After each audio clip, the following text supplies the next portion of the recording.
Para a gente começar, então, alguns dados bastante interessantes para entender os efeitos da pandemia na educação. A Unesco apresentou um dado, eu não sei qual é a fonte da informação deles, eles não dizem metodologicamente de onde isso vem, mas indicando que 91% dos estudantes no mundo inteiro hoje estão com as atividades de ensino presenciais suspensas. Isso equivale a quase 1,6 bilhões de estudantes que vão do ensino infantil até o ensino superior. Ou seja, quase que a totalidade dos estudantes no mundo hoje não estão frequentando as escolas. A Unesco tem um cuidado de tentar destacar cuidados importantes que os países devem tomar em relação a essas situações de crise. Um dos alertas que eles fazem, bastante importante, é que parece que o mundo está todo caminhando para uma solução digital, de que as pessoas pela internet vão ter acesso à sua educação, às suas aulas, mas metade dos estudantes no mundo não tem acesso a um computador em casa, e que isso tem que ser levado em consideração em qualquer tentativa que a gente tenha para tentar lidar com os efeitos dessa pandemia na educação. Além disso, mais para frente eu vou comentar também, tem outros cuidados importantes que a Unesco tem destacado bastante, que é em especial a públicos considerados mais vulneráveis. Nesse caso em especial, pessoas em situação de vulnerabilidade socioeconômica e mulheres. Tem uma preocupação muito grande com as meninas em especial, jovens, crianças, neste período de pandemia, e às vezes a escola ou as atividades remotas são consideradas quase que fator de proteção à vida e à saúde desses jovens. Okay? O que acontece? Para a gente poder discutir o que anda acontecendo, a gente primeiramente tem que ter um entendimento de qual é o panorama que a gente tem para poder fazer a análise que a gente vai fazer. Para entender isso, o que é importante destacar? Existe um panorama que ainda vigorava até meados de abril. E o que esse panorama indicava para a gente? Que a resposta para essa pandemia demandaria, em termos de políticas públicas, de medidas importantes de prevenção ao contágio do vírus, o isolamento das pessoas contaminadas e um período de quarentena que inicialmente ninguém sabia, mas que foi se estendendo de 15, 30, 60, talvez chegue a 90 dias. Poucos estudos no mês de março indicavam que algum país teria que fazer uma quarentena mais prolongada do que isso. Não se imaginava nada desse tipo. Tudo bem? Então, diante desse cenário, muita coisa passou a acontecer. Então, nós vamos conversar um pouco sobre este cenário e daqui a pouco, não quero ser alarmista, mas eu vou falar do novo cenário que está configurado agora, que vai impor outros desafios para a gente a partir de agora. Tudo bem? Mas vamos no cenário 1, que em tese a gente teria, no máximo, 3 meses de quarentena e paralisação das agências educacionais pelo mundo. Ok? Diante disso, o que passou a acontecer? Instituições educacionais da educação infantil ao ensino superior passaram a se organizar e tomar decisões sobre encaminhamento do semestre letivo das suas atividades. O que passou a acontecer predominantemente? 2 grandes movimentos. Um, que são de universidades que passaram a adotar uma forma de ensino à distância, entre aspas, propositalmente aqui, o ensino à distância é um ensino remoto, predominantemente sob a forma online, mas em alguns contextos também utilizando canais de televisão dedicados à programação educacional, caso da França, com programas que são aulas ministradas por professores, caso da Itália, que são programas que já tinham sido produzidos para outros fins, que agora estão sendo reproduzidos na TV como suporte às atividades educacionais. Em alguns contextos, ainda a distribuição de materiais instrucionais, que não é bem livro, é uma perspectiva mais apostila, mas de um jeito mais específico para viabilizar acesso dos estudantes às atividades de ensino. Esses 3 tipos de materiais, eles remontam, inclusive, às etapas de desenvolvimento, os grandes marcos de desenvolvimento da educação à distância, né?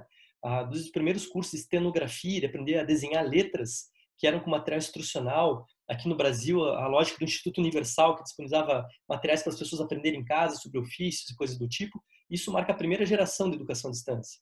O ensino pela TV, começando pela Vila Sésamo, foi o primeiro programa educacional pedagógico criado por meio da TV, segunda geração da educação à distância. E mais contemporaneamente, a educação mediada pela internet começa a configurar aquilo que hoje predominantemente a gente vê como educação à distância. Então a gente vê as instituições bebendo nessa fonte, e em especial naquilo que é mais recente, que são os recursos online.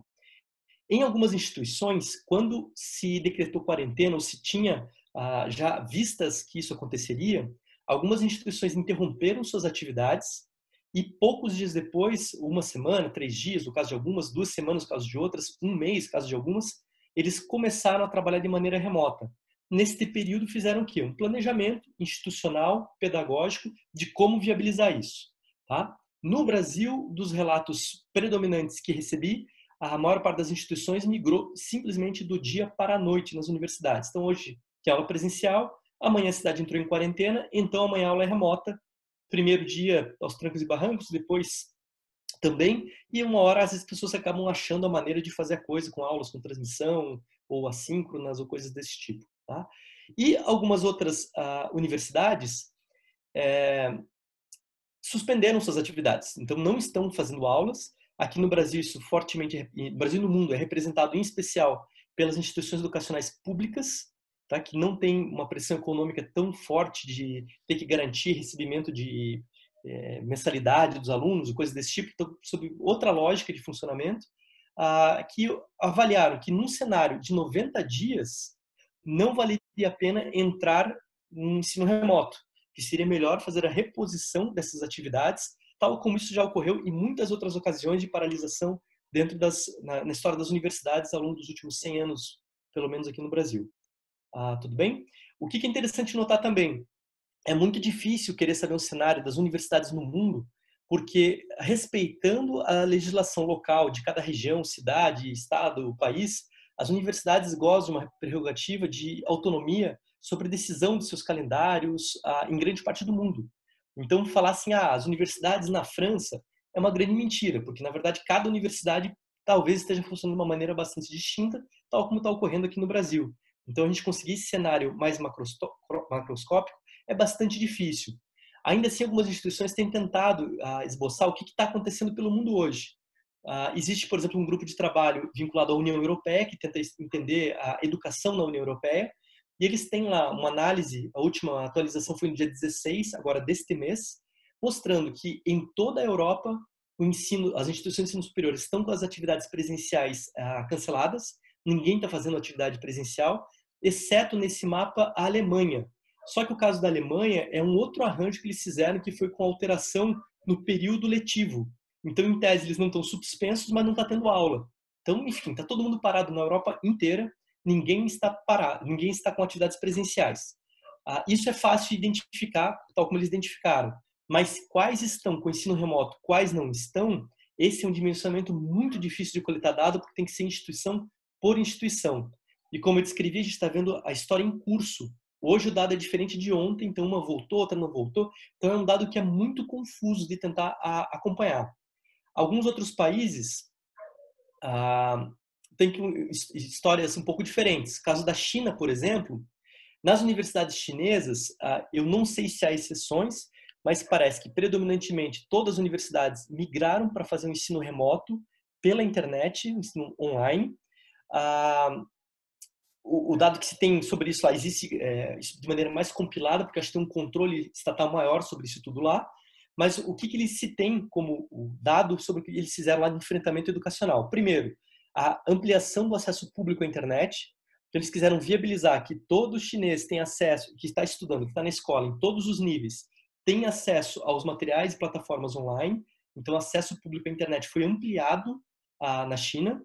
Além disso, a capacidade de operação das plataformas online também foi ampliada. Então, não adianta só ter a plataforma e agora triplicar a quantidade de gente que está utilizando, que não tem condição de infraestrutura de rede, de dados para fazer isso. Então, eles ampliaram a capacidade de atendimento. Existe uma estimativa que está em vigor 24 mil disciplinas diferentes para os alunos das universidades da China. Eles declararam que as instituições e professores têm um grau de autonomia para poder fazer as adequações metodológicas a partir de cada especialidade de disciplina, de jeitão de professor e coisa do tipo. Então, não é todo mundo fazendo exatamente do mesmo jeito. Eles estão fortemente trabalhando na orientação aos professores sobre os recursos online, em relação a como usar a plataforma, carga horária das atividades, jeito de botar um questionário, como gravar um vídeo, coisas desse tipo. Um cuidado muito forte também na ampliação da segurança online, da segurança de dados, para evitar problema de vazamento de informação e coisas do tipo. A ampliação do suporte psicossocial, atendimento psicológico, assistência social aos estudantes e professores. E, além disso, uma coisa muito legal que foi a abertura de diversos cursos especificamente sobre enfrentamento à pandemia, né? Aqui no Brasil a gente tem vários casos, no meu próprio departamento indicando o que a gente pode fazer para minimizar os efeitos lá, do estresse, da ansiedade nesse período.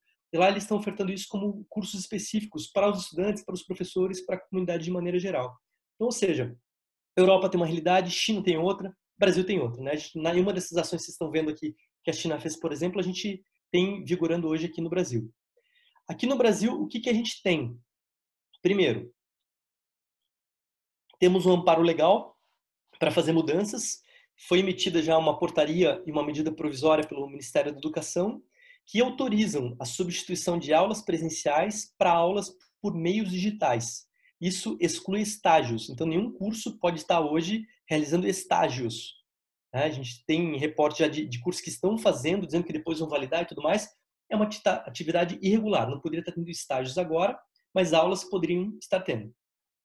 E também veio a flexibilização dos dias letivos.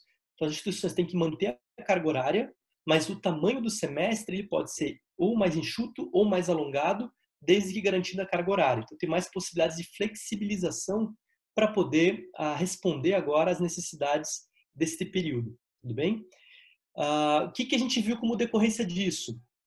Predominantemente nas instituições privadas, embora a gente não tenha dados muito confiáveis para poder fazer uma estimativa global, a estimativa que eu fiz a partir de uma enquete hoje no Facebook, que teve 61 respondentes, indicou que provavelmente todas ou quase todas as instituições privadas estão com atividades à distância ou remotas neste momento. Então, parece que, de fato, o uso dessas atividades está sendo maciço nas instituições de natureza privada. Nas instituições públicas, o cenário é outro. O Ministério da Educação lançou um portal para discutir enfrentamento à educação na pandemia, e nesse portal dá para acompanhar quem está fazendo o quê. Se observa lá que 89,4% das universidades estão com as atividades de ensino suspensas. Por que eu estou destacando as atividades de ensino? Porque as instituições federais continuam, em grande parte, com suas atividades de pesquisa, atividades administrativas, atividades de extensão.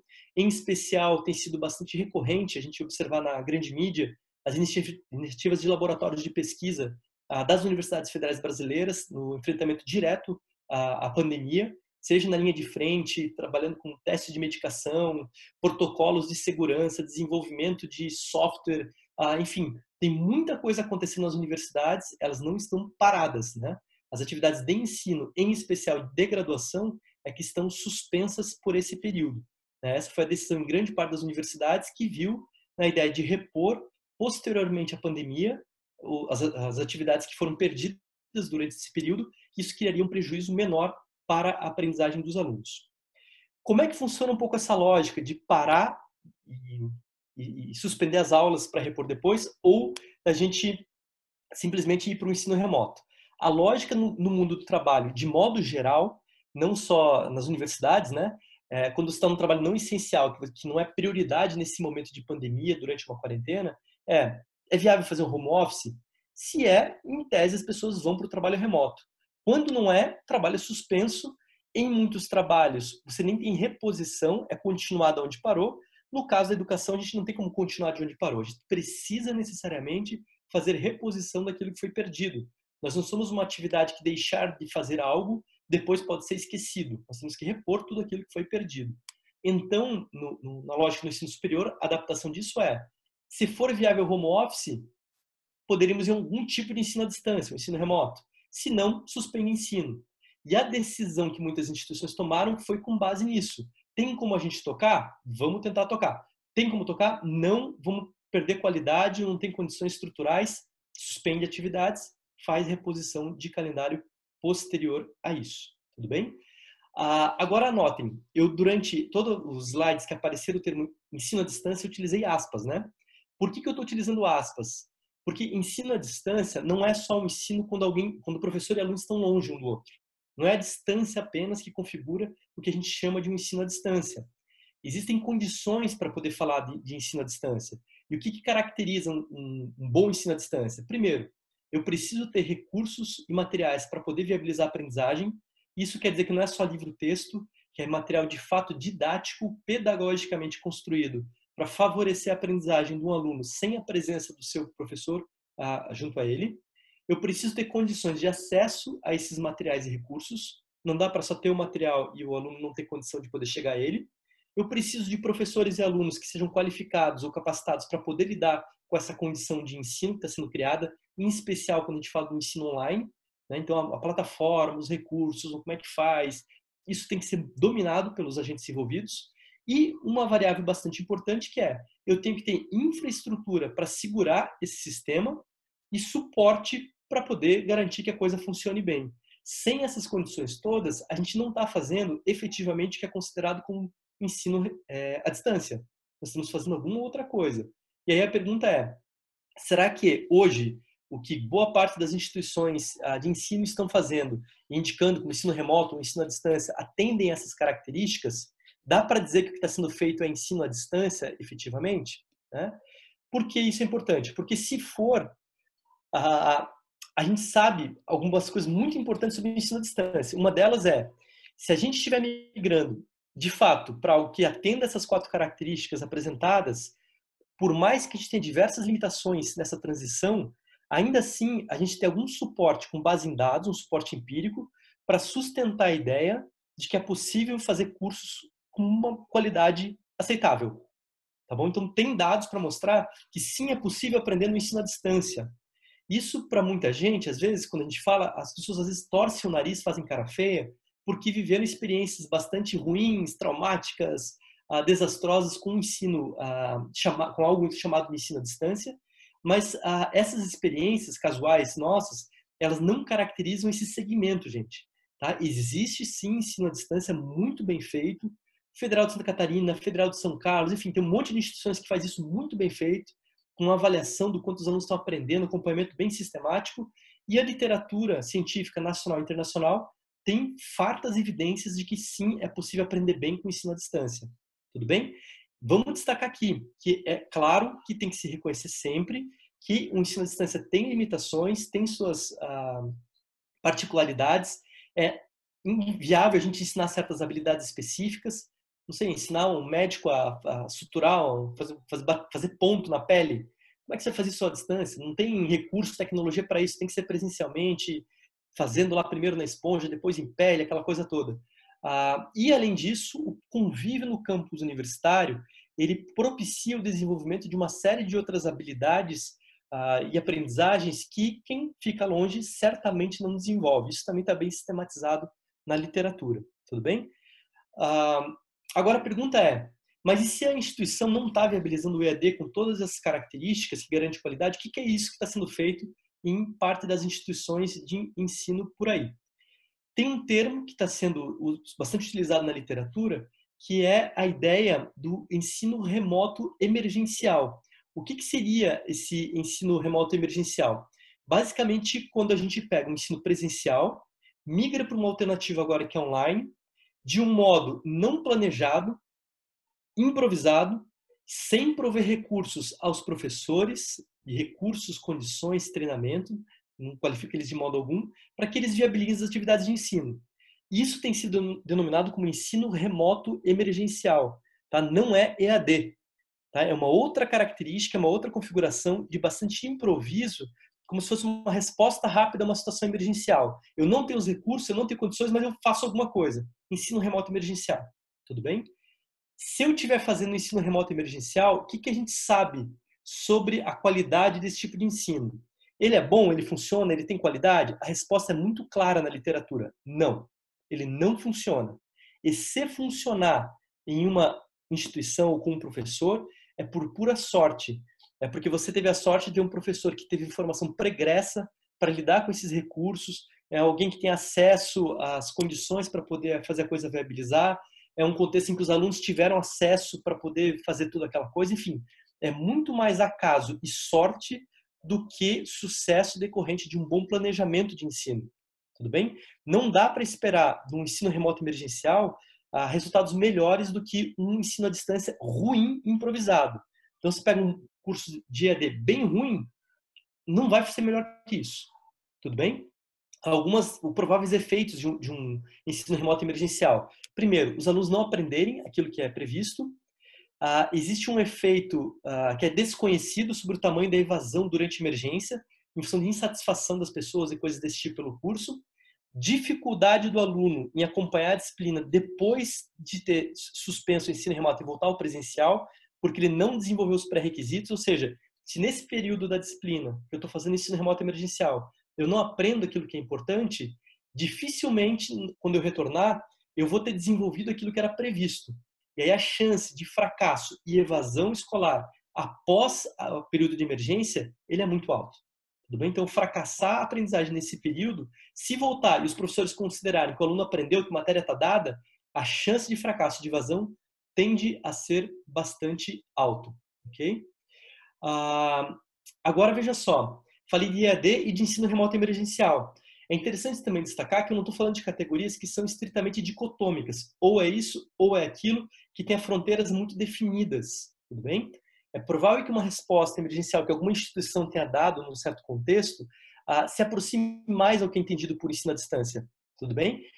Enquanto outras instituições que não dispõem de infraestrutura, parque tecnológico, recurso financeiro, material e humano para poder fazer as coisas, que não dispõem de suporte, professores não têm experiência e formação para lidar com isso, alunos em condições que não viabilizam se dedicar às atividades de ensino, estejam partindo de um ponto muito mais deficiente e vão estar em desvantagens lidando com o ensino remoto emergencial com baixas chances de sucesso, né? Algumas universidades e algumas regiões têm exemplos que claramente dá para ver se está mais para lá ou para cá. O exemplo chinês, por exemplo, a maior universidade de Wuhan já tinha a maior parte dos seus cursos ou todo em EAD ou cursos híbridos, meio EAD, meio presencial. Professores que já viviam esse tipo de ambiente. Infraestrutura, segurança digital, acesso aos alunos, enfim. É mais facilitado uma instituição dessa viabilizar um ensino emergencial que seja de qualidade um pouco melhor do que um curso, uma universidade que não tenha tudo isso, né? Alguns outros exemplos do mesmo tipo aparecem também em Canadá, Europa, que estão viabilizando condições para poder fazer isso de uma maneira muito bem feita. Aqui no Brasil eu tentei achar algum modelo de referência de uma instituição que está fazendo isso, dando show nisso.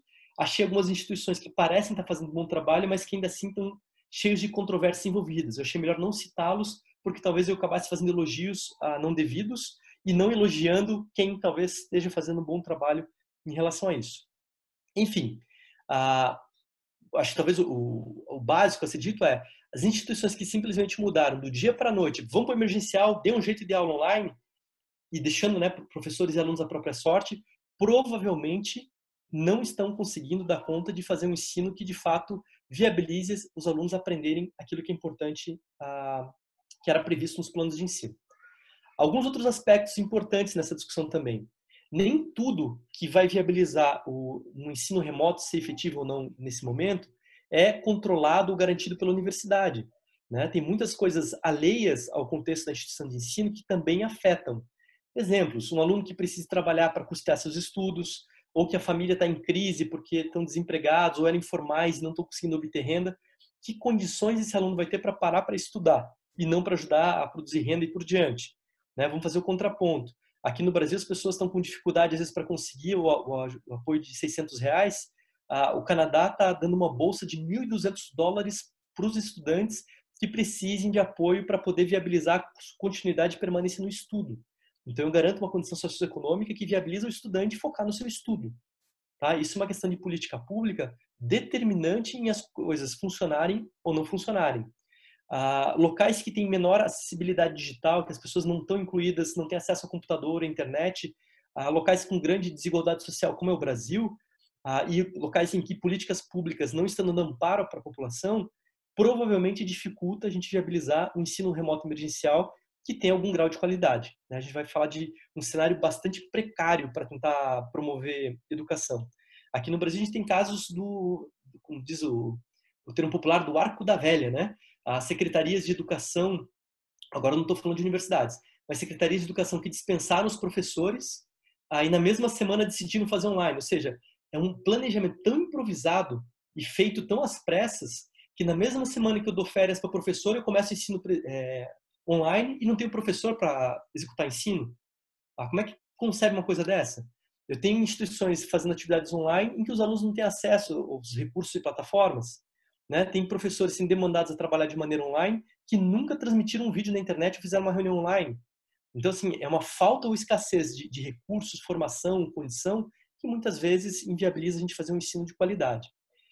Outro aspecto interessante é que na literatura não é muito claro os efeitos da gente fazer essa adaptação emergencial do ensino ou de suspender as atividades na universidade. Existe uma área na educação que foca em discutir ensino emergencial. Essa área, em especial, a maior parte das publicações fala sobre ensino em contexto de guerra ou de desastres naturais. E o grande foco é em educação básica. Tá? Nessa literatura tem uma máxima que diz assim, ó, sempre mantenha o ensino. Deu problema lá, mantenha a escola funcionando. Mas por que se faz isso? Não é tanto para dar conta dos conteúdos ou objetivos curriculares, mas é mais para garantir, muitas vezes, a única rede de apoio de proteção à criança e adolescente. Então, às vezes, aula remota, ter algum contato com o professor, às vezes é o único contexto que uma criança tem para pedir socorro. Então, é outro contexto, né? Não é discutir universidade agora.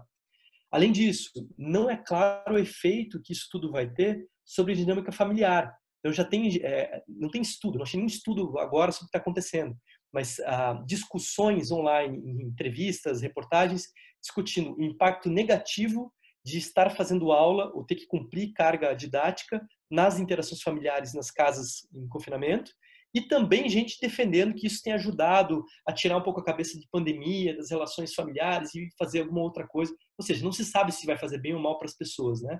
Além disso, a própria Unesco estima que vai aumentar muito a desigualdade educacional, afetando especialmente as pessoas mais pobres e mulheres. Por que a preocupação com as mulheres?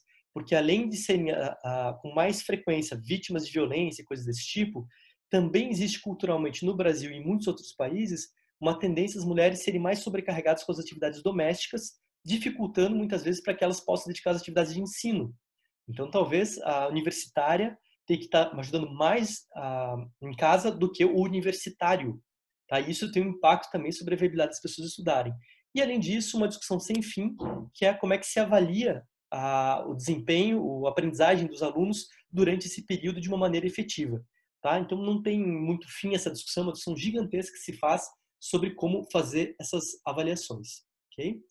Diante de tudo isso, e no cenário de uma quarentena por até 90 dias, que é o cenário que a gente está trabalhando aqui até esse momento, a questão básica é, talvez a gente tenha instituições, aqui no Brasil também, que têm condições institucionais, do corpo docente de alunos, de viabilizar um ensino remoto próximo ao que a gente chamaria de um ensino à distância, tentando viabilizar a manutenção de um calendário letivo em condições relativas de qualidade. Tá? Talvez seja possível. Então, tem instituições que acho que devem lutar por isso, porque se é possível ser feito, beleza, vamos fazer. Agora, tem instituições que vão fazer ensino remoto emergencial de maneira bastante improvisada, sem capacitar professores, sem recursos, sem condições ao professor e estudante, e isso tem que ser devidamente avaliado para ver se vale a pena fazer ensino remoto emergencial ou se repor o calendário posteriormente não garantiria uma condição melhor de estudo e de aprendizagem para todos, né? No caso das federais brasileiras, o quadro é exatamente esse. Elas têm seguido esse caminho predominantemente de fazer reposição, porque avaliando o perfil do corpo docente, perfil do corpo discente em especial, condições infraestruturais, é muito difícil viabilizar um ensino de qualidade, tal como é feito presencialmente nas instituições federais, que tipicamente, inclusive, são as que têm as melhores avaliações em tudo que é ranking de qualidade e tudo mais. Então, há essa tendência. E as federais também já estão calejadas de saber como repor calendário, né? Já tem vivências e períodos de interrupção e paralisação, eu acho que o raciocínio é outro.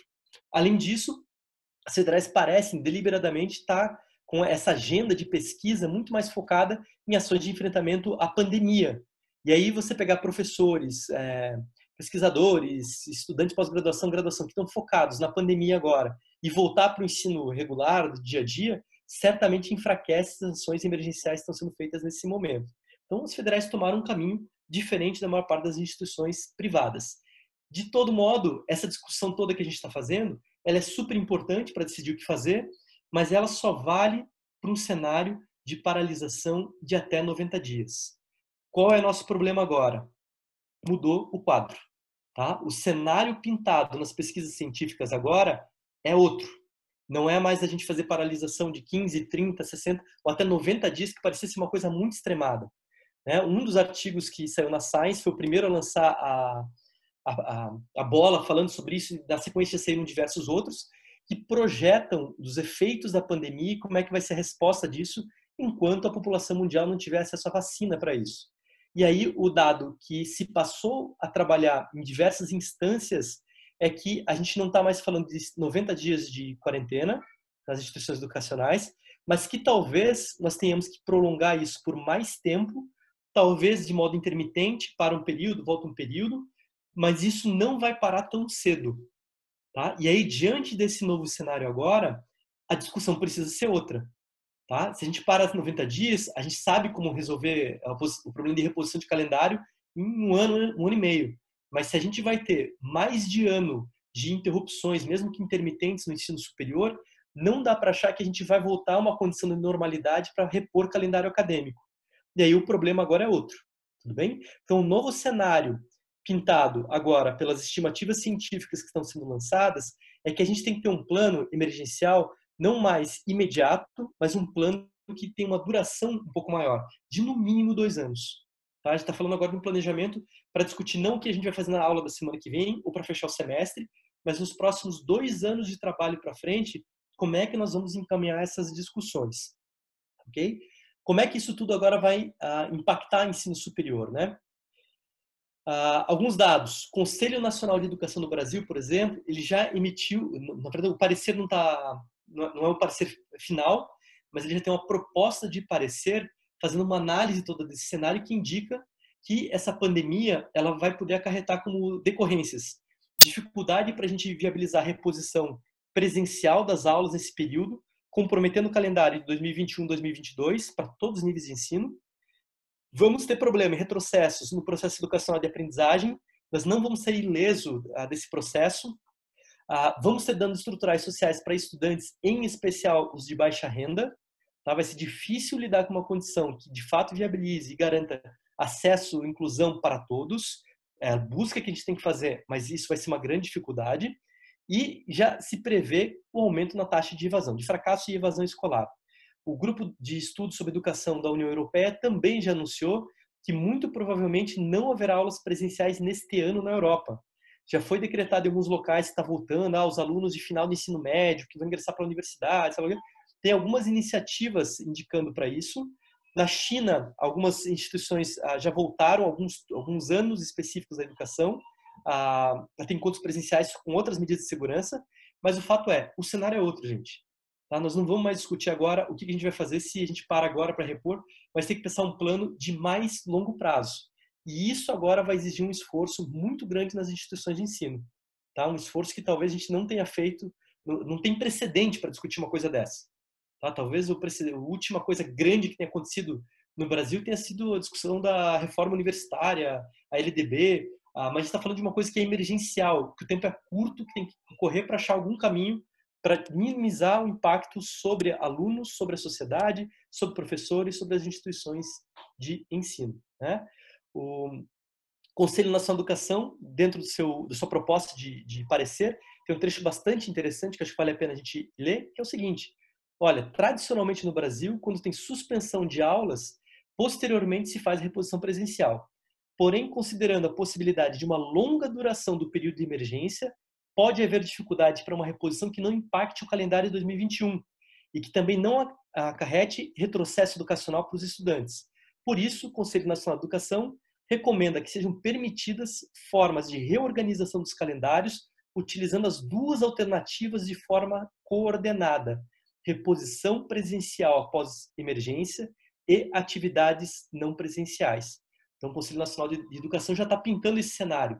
A gente vai precisar, de alguma maneira, entrar com uma educação remota, de alguma forma, e junto a isso ainda fazer reposição presencial daquilo que precisa ser reposto presencialmente. E aí nós vamos ter que achar algum caminho para poder fazer isso. Eu tenho uma boa notícia, que existe um caminho fácil, extremamente fácil para você e eu e todo mundo cantar junto, né? O que é esse caminho fácil? É um caminho que, para a gente poder trilhá-lo, basta vocês compartilharem comigo 3 premissas. Tá? São 3 premissas muito simples. Se a gente compartilhar e tiver acordo entre elas, a gente toca o encaminhamento em todas as universidades de um jeito muito fácil. É tão simples que esse caminho é resumido em um slide e que, inclusive, não é nenhuma proposição original minha, tá? Não tem autoria disso. Isso já está sendo feito na maior parte das instituições de ensino hoje, tá? Em especial por aquelas que transformaram o ensino presencial em remoto de maneira não planejada da noite para o dia. É essa a proposta, tá? E o que caracteriza essa proposta? Olha só. Premissa número 1. Todos têm acesso aos recursos e condições para viabilizar o estudo, tá? Quem não tiver acesso, se vire.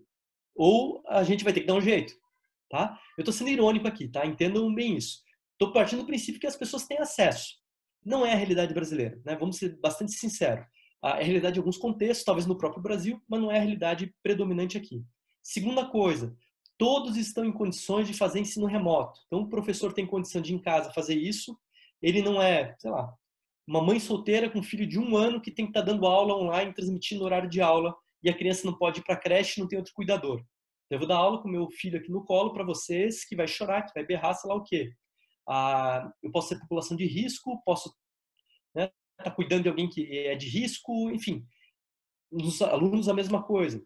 E a terceira premissa que é a gente assumir que ensinar é transmitir conhecimento. Ou seja, se o professor passar o conteúdo, acabou. Papel cumprido, fiz o que eu tinha que fazer, os alunos que se virem para isso. Tudo bem? Então, se eu partir desse pressuposto, que todo mundo tem acesso, todos têm condições e que ensinar é transmitir conteúdo, a solução é muito simples. O que a gente faz? Transmite as aulas de maneira síncrona, ao vivo, como a gente está fazendo aqui agora, ou assíncrona, né? Grava e manda para os alunos. Faço isso aprendendo a usar o Skype, Zoom, YouTube, Hangout, algum outro programa, um programa que grave vídeo. Faço para os professores se virarem, porque talvez a universidade nem ofereça condição para isso, se vire você. E depois a gente se preocupa com o resto. Controle de frequência, avaliação, aprendizagem, vamos tocar e fazer. Tudo bem? Veja, é uma proposta que viabiliza a gente estar na ação. Mas esta ação, creio eu, não produz os resultados que são esperados do nosso trabalho no ensino superior e como professores universitários, né? É um modo de responder essa emergência de forma bastante simples, com pouco custo de resposta, não preciso nem me esforçar muito para isso, mas que talvez seja só uma forma da gente se iludir de que a gente está ensinando, enquanto a gente mantém uma forma, como parece ser o ensino, o professor falando, o aluno ouvindo, o professor disponibiliza tudo, o aluno que se vire. Se eu assumir que esse é o nosso papel, beleza. Mas eu quero acreditar que todo mundo que está me assistindo aqui, professores, alunos, gestores universitários, todos nós comungamos da ideia de que ensinar deveria ser mais que isso, né? E se ensinar é mais que isso, esse caminho fácil não serve para a gente. Tá? Então, fazer isso de maneira improvisada, só transmitir aula, gente, isso não é caminho para fazer ensino universitário. Tá? Algumas pedras, então, nesse caminho. Embora a educação seja um campo fértil para brigas teóricas e tudo mais, parece ser unânime em teorias educacionais que modelo conteudista não serve para a gente, né? As próprias diretrizes curriculares para os cursos de graduação são organizados em cima de competências. Os currículos de curso, de alguns cursos, muitas vezes são organizados por projetos, ensino por problemas, coisas desse tipo, que já são incompatíveis com essas ideias, né? Entretanto, vamos considerar e destacar, né, que é evidente que, ainda assim, embora não seja o tipo de ensino que a gente imagina que seja o ideal para as universidades, ele ainda é muito presente no contexto universitário. Existem muitos professores, muitas disciplinas que ainda trabalham basicamente na ideia de tá aqui os textos, tá aqui minha aula, às vezes eu falo, às vezes só dou o texto, e o aluno que se vire, se aprendeu, aprendeu, não aprendeu, não aprendeu, culpa do aluno. Fiz meu papel. Não é isso? Neste contexto todo, então, nós vamos ter que lidar agora com duas batalhas. A primeira é uma batalha muito antiga, superar o modelo conteudista de ensino. Já deveríamos ter vencido essa batalha, ainda estamos brigando com ela. Qual é a batalha novo? Não aceitar que a resposta emergencial que a gente vai dar para lidar com essa pandemia na educação seja a adaptação do ensino conteudista agora para plataformas digitais. Tudo bem? Eu acho bastante utópico pensar que um professor que até hoje é conteudista modifique sua compreensão sobre ensino, educação, aprendizagem em pleno período de mudanças emergenciais, né? O que eu quero destacar com isso eu acho que vai haver uma força muito grande por parte de professores, por parte de algumas instituições, para dizer que fazer o ensino durante a pandemia vai ser isso e deu, né? Eu acho que vai ter essa força vai existir, vai ter gente defendendo coisas desse tipo. É uma solução fácil, não requer muito recurso, preparação tal, toca lá e faz a coisa acontecer. Não quero acreditar que as universidades brasileiras sigam esse caminho, ok? Vamos para outro caminho. Existe um caminho mais difícil. mais trabalhoso, que vai demandar muito mais envolvimento de professores das instituições, mas que parece muito mais coerente com o papel das universidades do ensino superior. Premissas para a gente poder trabalhar agora nesse novo projeto. É um entendimento de quem são os nossos estudantes, nossos professores, as instituições, as condições institucionais disponíveis e que concepção de ensino-aprendizagem vigora nas nossas universidades. Então, o primeiro desafio para pensar o ensino superior durante pandemia, pós-pandemia, é caracterizar quem nós somos, qual é o nosso projeto de universidade. Discussões que talvez há muito tempo a gente não esteja fazendo em contextos diversos das universidades. Acho que vamos ter que voltar a discutir mais claramente com todo mundo essas ideias, né? Não tem como a gente estabelecer um plano único para todas as instituições de ensino, para todas as universidades, são realidades muito distintas. O que a gente vai destacar aqui são algumas características para ilustrar justamente essa diversidade e é importante que cada instituição desenvolva seu projeto de como lidar com essa situação, né? Vamos olhar para essas variáveis todas que estão aqui. Primeira delas, em relação a estudantes. Olha alguns dados que a gente tem.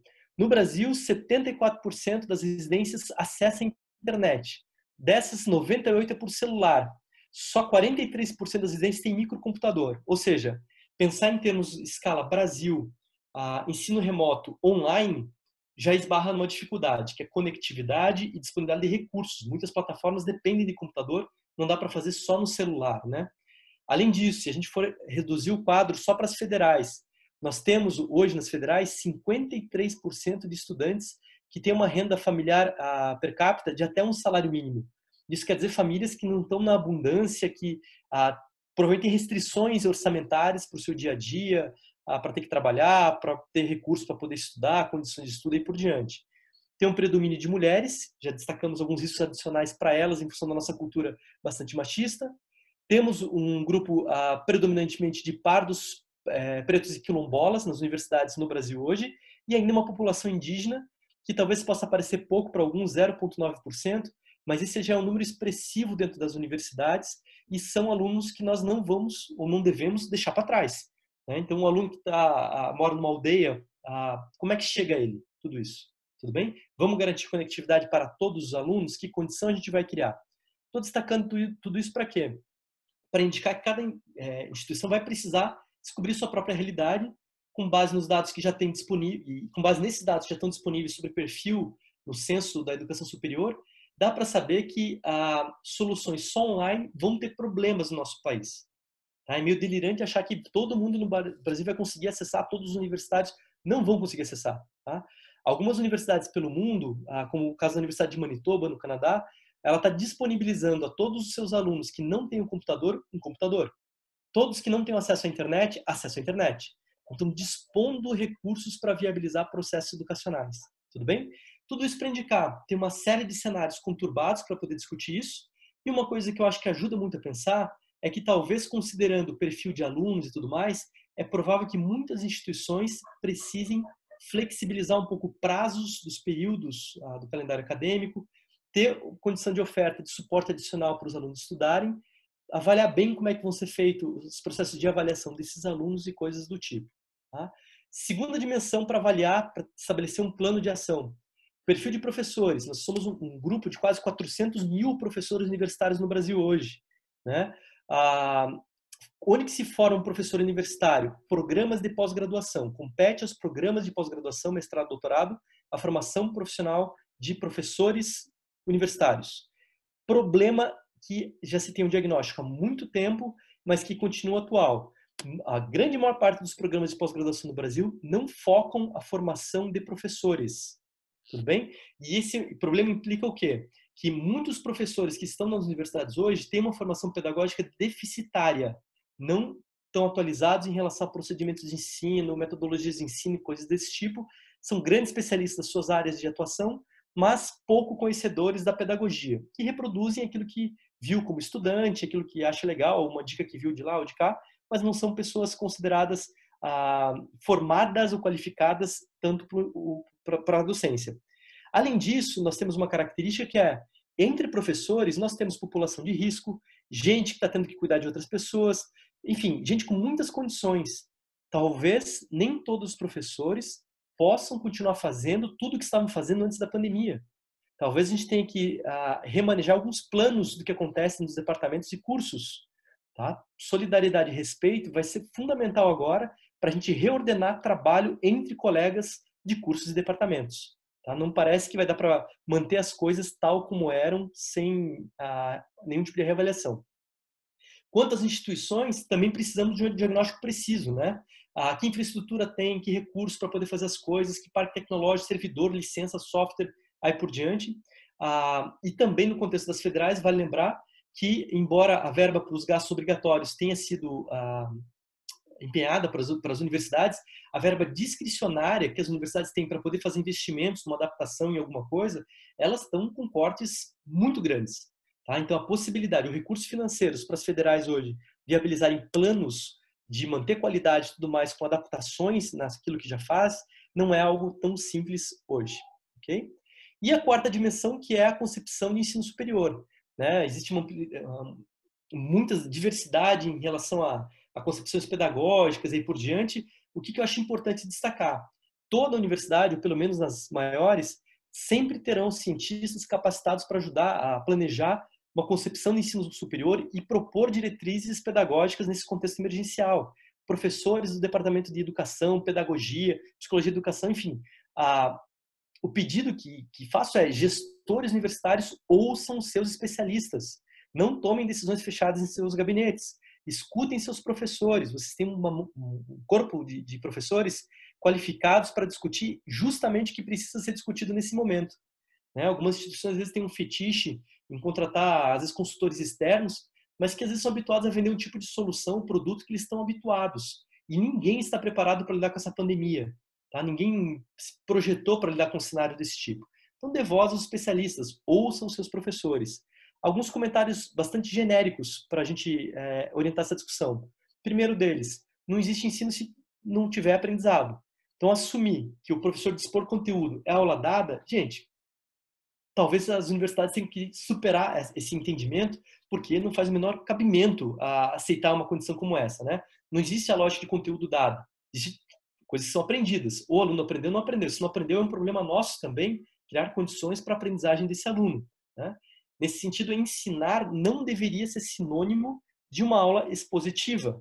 Nós não podemos reduzir o contexto de ensino para aulas expositivas, seja numa modalidade presencial, seja agora nesse ensino que vai passar a acontecer provavelmente em todas as universidades muito em breve.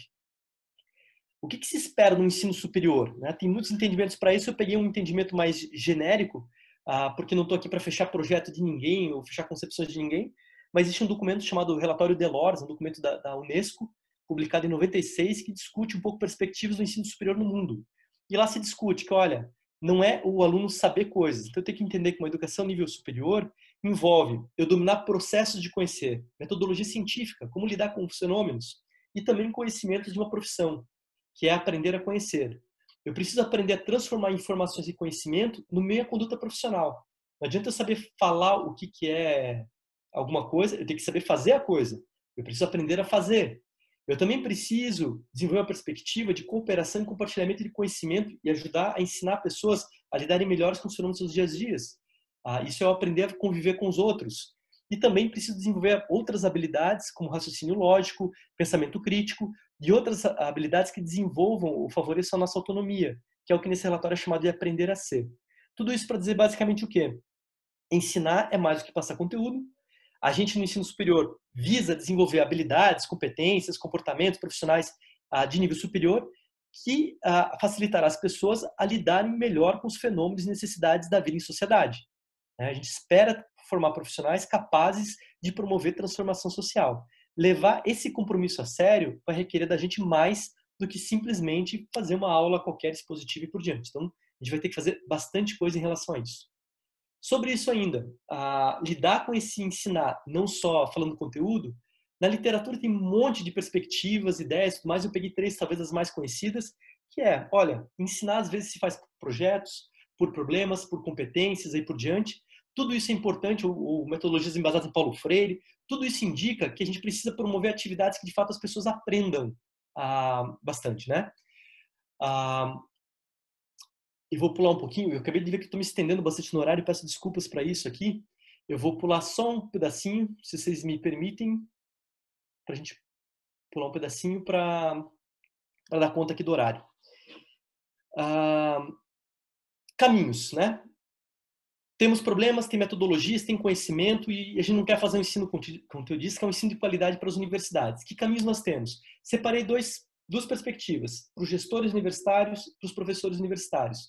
Para os gestores universitários, um caminho importante é conhecer o relatório da OCDE, Organização para a Cooperação e Desenvolvimento Econômico, que lançou quase que um checklist de como lidar, como se organizar para estabelecer diretrizes de enfrentamento à pandemia no contexto educacional. Então, eles oferecem uma série de diretrizes, o documento é público, está disponível online, e dá um monte de dicas importantes para as instituições se organizarem em relação ao enfrentamento à pandemia. Tá? Isso não é específico para uma educação universitária, todas as instituições de ensino valeria a pena conhecer esse documento, inclusive existe uma versão em português que circula por aí já, de uma tradução dele. Então, acho que vale a pena olhar para isso, diretrizes com checklist, encaminhando como lidar com tudo isso.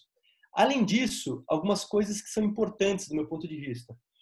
Por exemplo, garantir sempre que a tomada de decisão sobre os encaminhamentos envolvam os agentes da universidade. Escutem alunos, professores, servidores, ouçam as pessoas na tomada de decisão. Além disso, um aspecto importante é, nós não estamos fazendo isso porque a gente quer ou porque a gente acredita que vai ser melhor. É lidar com uma necessidade. Então, vamos distinguir o ideal, nosso sonho de consumo para a educação, o possível e aquilo que é viável. Tudo bem? Nem tudo que é ideal vai ser possível e nem tudo que é possível é viável no contexto agora. Vamos focar naquilo que é viável.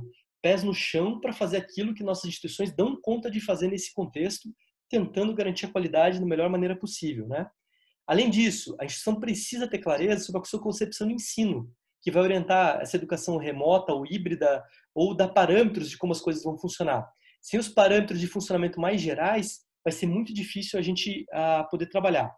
Além disso, cabe às instituições viabilizar condições para que as pessoas trabalhem. E, por fim, orientar, treinar e dar suporte para professores para poder viabilizar as coisas acontecerem.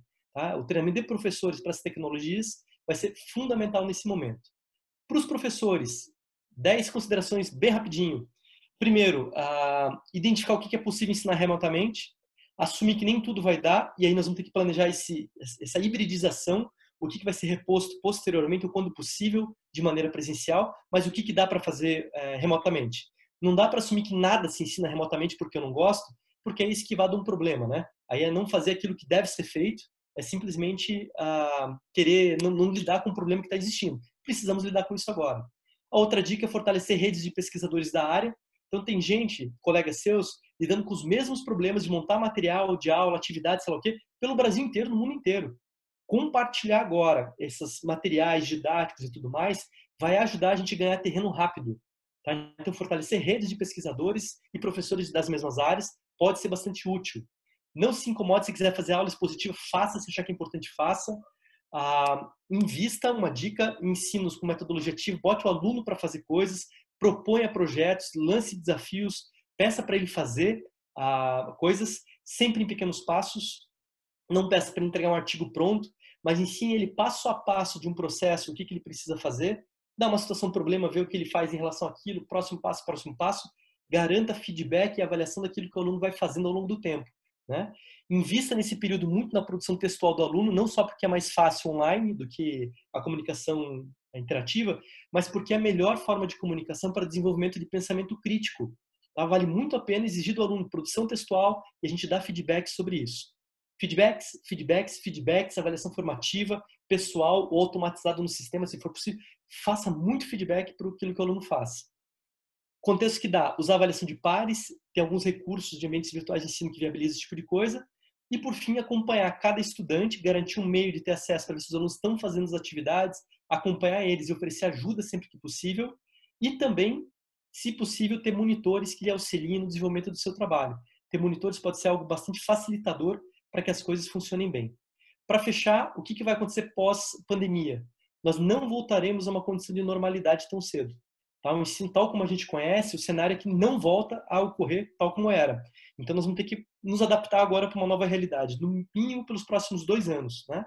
E se não for agora professores, gestores educacionais, que vão organizar, decidir, formular planos e projetos de como lidar com tudo isso, alguém vai fazer para a gente. Tá? E isso me preocupa. Se essa iniciativa não vier internamente das universidades, isso virá com pressões externas. Então, vale a pena a gente avaliar e discutir na lucidez e na racionalidade do conhecimento científico e filosófico das universidades, meios da gente fazer o enfrentamento do mais adequado possível, se não for promovendo qualidade, que seja reduzindo danos. Nós vamos ter que partir para um exame do que é a educação e o ensino superior agora, nesse período pós-pandemia, ou pós-início dessa pandemia, né, que a gente ainda está vivendo ela.